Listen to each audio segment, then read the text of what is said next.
cardio or dancing, whatever, just something to get your body moving so that you're not feeling stuck in the mud.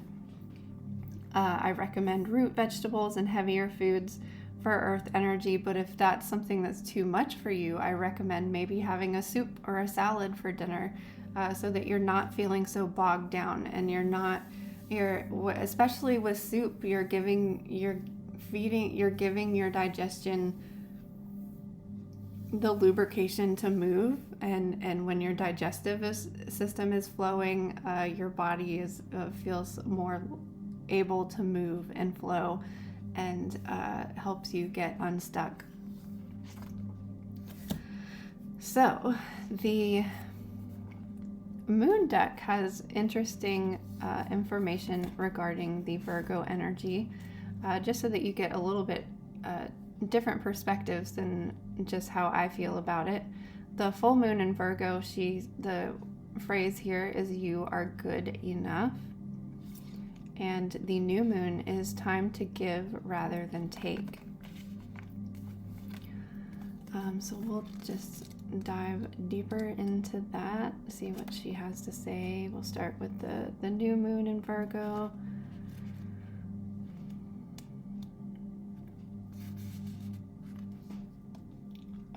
Take stock of your situation. Where are you? Where do you want to go? The new moon in Virgo energy gives you a chance to restart a clever idea, and one that's well organized. Virgo has a strong health aspect to it, so if you've been unwell, this card suggests that your health is on the up.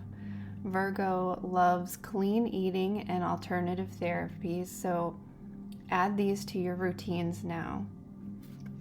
However, if a situation is blocked at the moment, it could be that you're overanalyzing things or being too critical. So that's a really important thing to remember with Virgo energy. Gradually, improvements are coming. Pay attention to the details if you want success.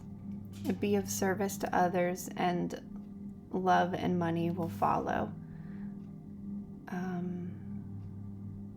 Virgo is the sign of health, service, and analysis, and that's also, Virgo rules the seventh house or sixth house. I can't remember which. Which is the house of service. Its energy is precise and has fuel of the harvest about it. When this card comes up, it could be that a wonderful bounty is coming your way. The energy around the new moon in Virgo is about getting your life in order, so adding order and structure to your life. Let's see what the full moon energy...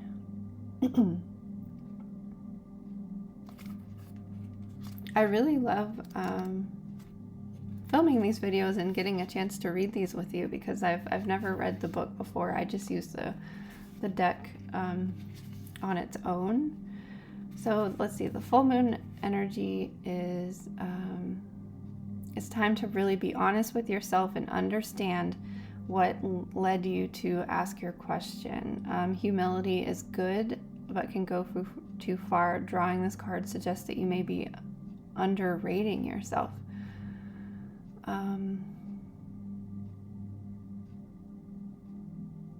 Full moon and Virgo card needs some truthful answers. Once you've given them, it might be easier to see how you got where you are. Your next step should be more obvious to you. Pay attention to the details. Hard work brings results. You might be worrying too much. Worrying too much will attract more things to worry about. Have you been overly critical? An apology may be in order. Stop second guessing yourself. Raise your karma and do something good for someone else. The full moon in Virgo is time to declutter your life, your home, or your office. It's time to sort through what's good in your life from what's not serving you. It's also time to clear out your energies via salt baths and meditation, and to practice getting more grounded by walking barefoot. It's a reminder that any time is a good time to start living a healthier lifestyle. we have to remember that earth energy is cleansing. When we tap into the earth, when we ground ourselves, when we put our bare feet on the ground, we're able to let go all of that stress and worry that has been following us around. So I don't mean to talk about depression and anxiety in regards to earth, but it is just something to recognize and be aware of. However, with that earth energy, we're able to just drop it and let it go. The earth can hold all of our energy and all of our worries and can take it away from us, so that we're not having to carry the weight of it all. The earth, the core of the earth is infinite. It can burn away and transmute anything.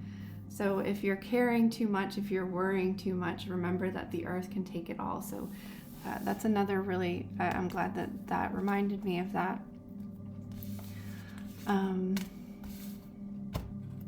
Oh, and we need to pick a chakra card. The chakra card's my favorite part of this whole thing so far. So let's, anyone who's watching now, anyone who's watching later. Crystal Kingdom allies. This is kind of exactly what I was just talking about. Gaia's womb is lined with crystals and minerals in so many colors of the light spectrum. Each one is unique and a specialized healer with wisdom and transformational energies to share and imprint upon you. Spread your hands wide and imagine each fingertip plugging into a different vortex of our sacred planet. Call in those energies and allow them to support you, encourage you, and heal you from within. The crystal they recommend is bloodstone, and the herb is nutmeg. And that reminds me that we haven't even looked at the Just a Phase description here yet. The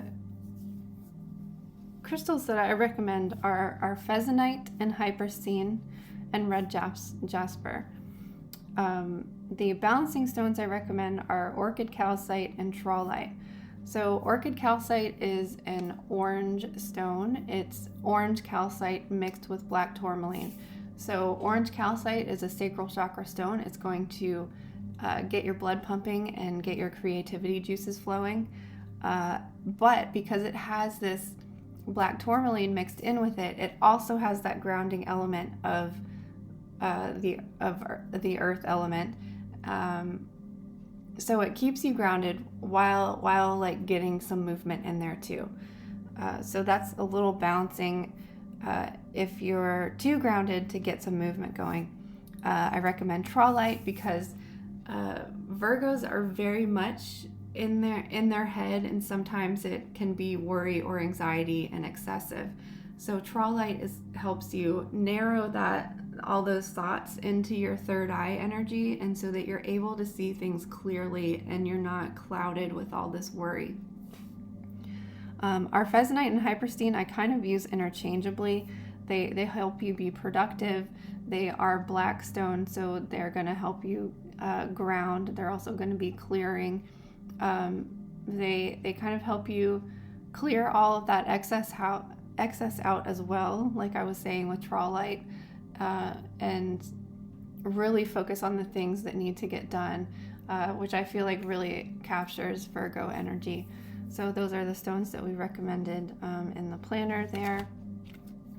And I think that's everything on our list for the Virgo energy. So I think tomorrow is the day that we have a little bit of an in-between day. I don't have my other list right in front of me. Sorry, Virgo. I can't remember. I think we have an in-between day tomorrow before we move into Libra, but I'm not positive. So I'll either see you for Libra tomorrow, or I'll see you for an in-between day. I'm pretty sure it's an in-between day. But I hope you have a good day. Cheers, and thanks for starting your day off with me and getting organized with Virgo.